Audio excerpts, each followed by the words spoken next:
de volta com Falando Nisso, nesta terça-feira, dia do seu direito. A gente está fazendo um alerta aí sobre as infrações de trânsito, principalmente nas estradas, nessa época do ano. Questão de multa, essas coisas todas. O doutor Carlos, que está aqui, advogado, respondendo as suas perguntas, as nossas dúvidas também. E já tem uma perguntinha ao vivo, boa tarde.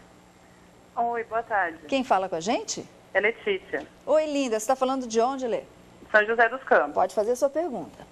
É o seguinte, ao sair de um estacionamento, eu colidi com uma caminhonete que estava estacionada com toda a parte de trás da carroceria do carro dentro da faixa amarela de saída de veículos, obstruindo uma parcela da saída. Sim. Eu gostaria de saber se, nesse caso, quem bate atrás é realmente culpado, já que a saída é entre muros de difícil visualização e uma avenida muito movimentada. Aqui de São José.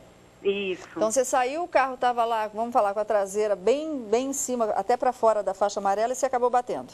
Dentro da faixa amarela, na verdade. Ok, então. Doutor. Bom, pelo que eu entendi, ela bateu no carro que estava estacionado, Sim. né? Numa manobra que ela fez. Ela estava saindo de um estacionamento, né? Não tinha visualização porque é parede, muro alto e tal. Bom, certo. Bom, uma questão que se impõe nesse caso é o seguinte: os estacionamentos, ainda que de supermercados, quer dizer, pessoas, ainda que dentro de uma empresa, no caso, as leis de trânsito valem mesmo dentro de uma propriedade privada. Essa é uma primeira questão. Então, assim, se ela, na condução do seu veículo, bateu em um carro parado... Atrás ou na frente, independente, se esse carro está estacionado, primeira questão, ele está estacionado regularmente? Não estava. Então, aí cria-se uma presunção de que esse veículo estava estacionado, estava estacionado em desconformidade com a lei. Agora, no caso, a manobra dela vai ter que ser investigada também no sentido de se verificar se ela teve culpa ou não, porque há um instituto chamado culpa concorrente, que muitas vezes é aquela história, o juiz diz, olha, cada um fica com o teu prejuízo, né? Mas, enfim... É legal ela correr atrás, de repente? Sim, é direito dela de se discutir o fato, né? Independente se ela vai ser considerada culpada ou não. Ok. Por falar nisso, só uma dica, eu estava indo almoçar com o Felipe, com a Camilinha, nossa nova produtora que está aqui. Aliás, Camilinha, beijo, seja bem-vinda à equipe. Camilinha Timola, uma excelente jornalista. E eu estava comentando a falta de educação das pessoas no trânsito. Não é uma questão de imprudência, não, é questão de falta de educação mesmo. Às vezes o trânsito está tão grande, você quer entrar para a esquerda ou à direita, dá seta, e parece que a pessoa não quer deixar você passar, como se a rua fosse dela. Gente, pelo amor de Deus, é uma questão de educação. Aí facilita para todo mundo, né? Bom, tem povo fala ou Ligue Band, Felipe? Vamos lá, Ligue Band. Meu nome é Mário Soares dos Campos, do Conjunto EMA. Carlos, minha irmã pegou meu carro e tomou 3 multas. O que devo fazer? Obrigado. O irmão pegou a irmã, você pegou o carro e tomou 3 multas. Certo. Bom, a primeira questão é o seguinte, a autoridade de trânsito, quando ela impõe uma penalidade, ela necessariamente vai ter que informar o dono do veículo. Então vai para o dono do veículo. Vai para o dono do veículo. Foi para ela. Quando a autoridade informa o dono do veículo e quando o infrator não é identificado no momento da infração, a autoridade, junto com essa notificação, ele envia um formulário chamado formulário para identificar o real condutor. Ah, ela preenche esse formulário. Então, sabendo ele que cometeu as infrações, né, ele vai indicá-la como sendo a real infratora. Então, né? ela pega esse formulário e preenche? Ela pega esse formulário, preenche com os dados que já vão estar indicados no próprio formulário. Né? Ah, ok. E, enfim... E transfere as multas, os pontos. Desse modo será transferido a responsabilidade dela.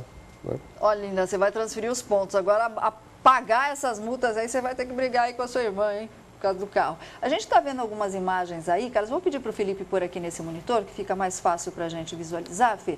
Esse radar, por exemplo, é um radar fixo, né? Ele está meio muvucadinho atrás aí da árvore. Mesmo sendo fixo e estando escondidinho assim, é uma forma ilegal? É uma... Como ele disse, a norma que regula esse tipo de instalação de equipamento diz que o equipamento deve garantir ampla visibilidade ao condutor, né? Então a árvore já não está garantindo. Então, se ele está escondido, enfim, há uma presunção de que ele não foi fixado de modo correto, né? ou o passarinho tira essa árvore do meio caminho, ou o pessoal está ilegal nessa forma de apresentar aí esse radar. Tem dúvida do pessoal da rua? Vamos conferir? Se eu receber uma multa de um radar sem sinalização ou escondido, posso recorrer? É aquilo que a gente perguntou, né? Pode recorrer. Pode recorrer, é um direito dela, independente se ela vai ser considerada culpada ou não pela infração. Okay. Ela pode se valer desse processo administrativo, né? Ok, então. Tem mais uma perguntinha, Fê? Vamos garantir. Isofilme no vidro da frente é permitido? Excelente pergunta, o tal do insufilme, que tanta gente põe. Bom, essa película, ela tem um grau de visibilidade que é admitido, né, segundo uma norma do Inmetro. Então, eu não sei dizer qual é a porcentagem que é permitida, mas ela não é indiscriminadamente utilizada, né? Uhum. Tem um grau de visibilidade que é permitido, acima desse grau já seria uma infração, né? Ok. Inclusive as lojas hoje elas estão proibidas de vender insufilme, se eu não me engano é 75% acima desse grau de visibilidade. Isso. É interessante ter insufilme por questão de segurança, mas ao mesmo tempo você não pode deixar de ver quem é que está conduzindo o carro. Exatamente. Imagina num caso de sequestro, você está lá dentro tudo preto, assim, não dá para ver por dentro, você passa por uma blitz pedindo socorro e a blitz não te vê, né? Então tem que pesar os prós e os contras. É Ligue Band, Fê, é isso? Vamos lá. Solange, eu fui multado aqui em Jacareí pelo marronzinho, quando eu me encontrava no semáforo com o sinal vermelho parado, fui multado por devido celular, mas eu não estava em trânsito. Recorri e não ganhei a causa, quer dizer, vou ter que pagar a multa. Gostaria que ele me desse uma explicação sobre isso. Obrigado. Obrigada. Eu sou Pedro de Jacareí. Ô, seu Pedro, aliás, Jacareí precisa cuidar desses buracos dessas ruas aí, acessibilidade para deficiente, viu, prefeito? A gente já fez matéria o ano passado, 2 matérias, nada até agora, inclusive as vias novas, sem nenhum acesso para deficiente, buraco de montão nessa cidade. Agora, na hora de multar, fica fácil, né?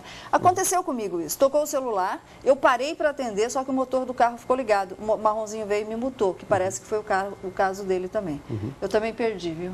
E aí? Bom, certo. No Código de Trânsito há disposto uma infração, né, que trata daquele que dirige se utilizando do celular, né? Quer dizer, o núcleo dessa conduta seria o verbo dirigir. Mas então, ele está parado. Exatamente. Então, o que é dirigir, né? Então, assim, deduz que o carro está em movimento, né? Enfim, sim, com o condutor devidamente habilitado. Agora, se você está parado ou estacionado, né, a questão é... Ele pode recorrer novamente? Ele poderia recorrer, ele tem ainda, se não me engano, ele recorreu, perdeu, não exauriu ainda o processo administrativo, que ele tem primeira instância, segunda instância, né? Então recorre outra vez? Pode recorrer, né, e não obstante, ele pode se valer do Poder Judiciário para fazer uma eventual defesa e uma eventual análise do Poder Judiciário sobre os atos da administração, que por vezes pode ser atos em desconformidade com a própria lei de trânsito. Pois é, eu já dei uma sugestão aqui. Todo agente de trânsito deveria ter o nome dele e um número que a gente pudesse denunciar, porque o agente de trânsito também comete erro. Não todos, mas alguns cometem. E a gente pode denunciar também. Fica transparente essa relação, né? É melhor. Bom, eu queria dar uma dica para você neste Natal. O Natal que está chegando, tão gostoso. Que tal você sonhar? Mas sonhar muito e tornar esse sonho realidade. Você quer saber como? Ela que é fantástica, a Fundação Lia Maria Aguiar, de Campos do Jordão, está convidando você e toda a sua família para assistir a estreia de um mega, não é um espetáculo, é um mega espetáculo teatral chamado Um Conto de Natal, no Auditório Cláudio Santoro, em Campos do Jordão. É uma baita, mega produção com direito a orquestra, bailarinas, coral, fogos de artifício. Gente, tem até neve. E todo esse espetáculo é apresentado por 120 crianças e jovens de baixa renda do município de Campos do Jordão. Eles fazem um espetáculo fantástico. Fizeram o sonho se tornar realidade. Dá uma olhadinha. Campos é Natal em dezembro e a Fundação Lia Maria Aguiar traz um presente para a região. O espetáculo musical Um Conto de Natal. Uma mega produção baseada na clássica obra do escritor inglês Charles Dickens. Entradas limitadas. Adquira o seu ingresso solidário. Apresentações nos dias 22 e 23 e 26 a 30 de dezembro. No Auditório Cláudio Santoro, em Campos do Jordão. Telefone 3663-4293. Realização Fundação Lia Maria Aguiar. Aliás, um grande abraço para a dona Lia, que é uma senhora, uma mulher que tem um coração maior que o mundo. Tem um trabalho fantástico em Campos do Jordão, agora na cidade de Caldas, em Minas Gerais. E a gente vai ter um programa especial de Natal neste sábado, mostrando aí o trabalho da Fundação Lia Maria Aguiar, que vai ao ar às 20h25 da noite, no horário do Band Cidade, segunda edição. Muito lindo esse trabalho, emocionante mesmo. Bom, a gente vai fazer mais uma paradinha aqui no Falando Nisso. Tem mais ligação, já já a gente volta atendendo você. Tem bate-papo, tem beijo, tem o Juninho da Nativa, tem tanta coisa. Fica aí.